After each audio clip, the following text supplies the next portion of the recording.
Good morning guys. Ako po si Ligaya. Mami Ligaya ang tawag niyo sa akin. Ligaya Reyes Vlog. Um, Good morning po sa inyong lahat or good evening sa Pilipinas o kung saan bang lugar ng bansa natin.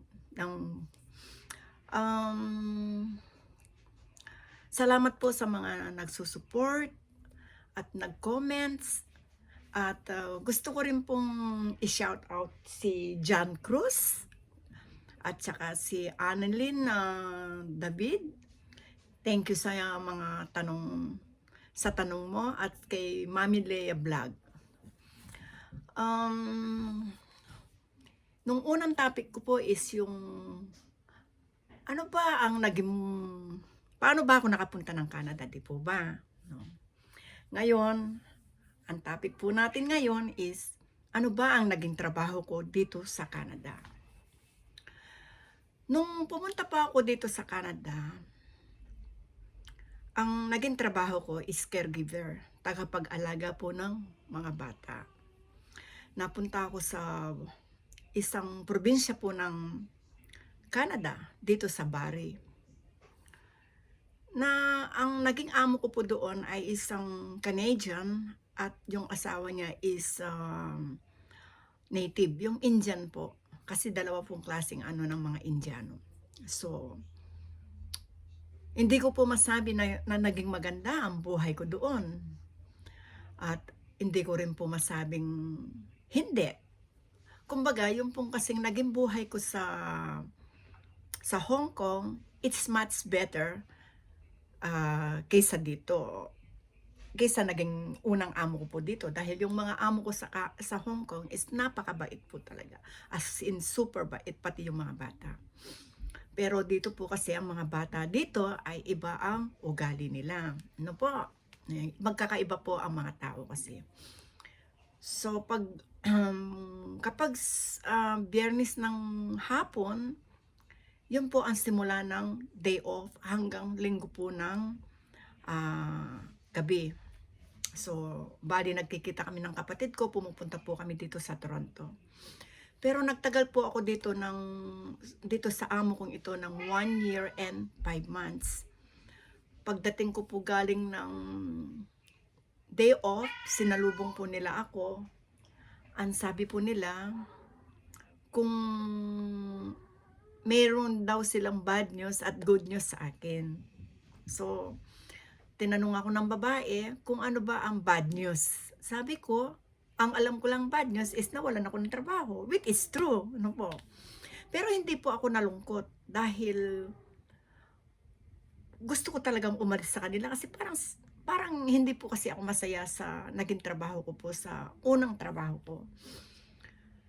Sa madalit salita po, ang sabi po nila, bakit hindi man ako nalungkot? Sabi ko, hindi ba ako natatakot? Nawalan ako ng trabaho. Bakit naman po ako matatakot? Alam ko, ang Diyos ay kasama ko lagi. Yun po ang naging motivation ko. Tapos sabi ko po sa kanila, tapos kinabukasan po, inihatid po nila ako sa Toronto, kung saan po ako nangungupahan po kami ng kapatid ko sa isang Pilipina na nangungupahan din po ng apartment.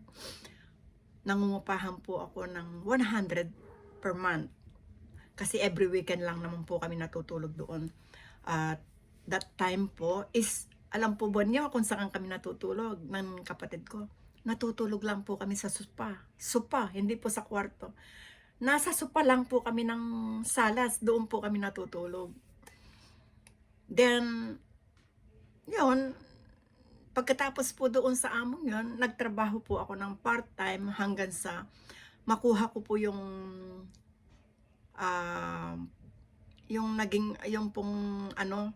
nakuha ko po yung matandang si Marie na naging trabaho ko po. Hanggang sa makuha ko po yung open permit ko. Nagtrabaho po ako doon ng 2 years mahigit hanggang sa lumabas po yung open permit ko. Open permit po, hindi po ibig sabihin permanent residence ka na po. Ano po? Yun po ay pwede kang magtrabaho kahit saan. Hindi mo kailangan mag-steady sa magtrabaho bilang nani, ganon. Pwede ka na magtrabaho sa mga store na kung saan mo gusto. Ngayon, nung makuha ko po yung open permit ko, nagtrabaho po ako sa Dalarama Store na hanggang ngayon nandito po ako. Masaya ako sa trabaho ko. 12 years na po ako dito sa trabaho ko. Ano pa ang trabaho ko noon sa matanda kay Marie? Ako po ang tagaluto niya, tagalinis ng bahay niya. Pero siyempre po, Canadian, iba-iba po yung ugali ng mga tao, no po. Kailangan marunong ka lang pong makisama. Pero dito sa Dalarama Store, ang naging trabaho ko po ay isang merchandiser, sales associate ang tawag po nila sa amin. Sa atin po, sa bansa po natin, ito po, sila po ang mga tinatawag nilang mga sales lady. Ano po? Kami po yung mga taga-display ng mga tinitinda ng store. Ngayon po, kapag na-promote ka as a key holder, ano po? Ang trabaho mo po ay halimbawa, yung may mga problema sa mga issue, isa ka rin po sa mga tinatawag nila para makasolve ng problema. At ikaw po ang magsasara ng store, tagabilang ng pera, ganun. Mas okay po kaysa po yung normal na trabahador ka lang. Ano po? Naging masaya po ang trabaho ko dito at gustong-gusto ko po ang trabaho ko. Paano ko ba nasusuportahan ang pamilya ko dahil ay napakaliit lang po ng sahod ko sa store? Ganito po yan. Wala po akong ginawa kundi mag-part-time. Marami po akong part-time. Naglilinis po ako ng bahay. Nagbabantay po ako ng mga bata. Pag wala po akong trabaho, yung off ko po, iba naman po ang mga pinapasuhan kong trabaho. Iba-iba. Iba-ibang tao, ganon. Dito nadidevelop po ang personality natin dahil marami po tayong nakakasalamuhang mga tao. Natututo po tayo kung paano makibagay sa mga tao, iba-ibang lahi, ganun. Karamihan po sa mga naging trabaho ko sa cleaning, naglilinis po ako ng bahay. Kasi po ang cleaning is 30 per hour. Kung sa store ka lang po, magkano lang po ang sinasahod mo. Pero dito po dahil walang tax, mas malaki pong kinikita. Ganito po ang naging trabaho ko dito sa Canada. Dahil 5 po ang anak ko, 5 po ang mga anak ko, may mga pinapaaral po akong sa university, ganon. Mga anak ko na pinaaral ko lahat dahil ako po ang breadwinner. Kasi po,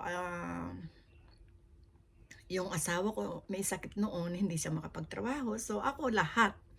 Paano ko ba sila mabubuhay po kung hindi po ako magpa-part-time? Ganito po ang buhay dito sa Canada. Kailangan po natin magtrabaho. Huwag po tayong pipili ng kahit anong trabaho.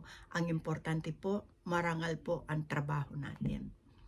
So, iyon po ang episodes 2 ng aking kwento dito sa Canada. Kaya maraming salamat po sa mga nagtatanong at maraming salamat po sa mga sumusuporta. Maraming salamat kay Mami Lea Vlog. Maraming salamat kay Annalyn David. Maraming salamat sa iyo, John Cruz. At sa mga patuloy po na susubaybay sa buhay ko dito sa Canada. At maraming salamat po sa mga nag-subscribe. Sana po mas marami pa pong magsusubscribe at marami pa po akong ikukwento sa inyo. At ipapakita ko po kung paano ba ang nakapunta dito ang mga anak ko rin. Sa susunod po. At maraming salamat po sa inyo lahat. Kung hindi po maganda ang pagsasalita ko, i-comment lang po ninyo para at least ma-develop ko po yung pagsasalita ko. Bago pa lang po kasi ako eh. Thank you po and God bless you all. Thank you for subscribing. Thank you. Bye.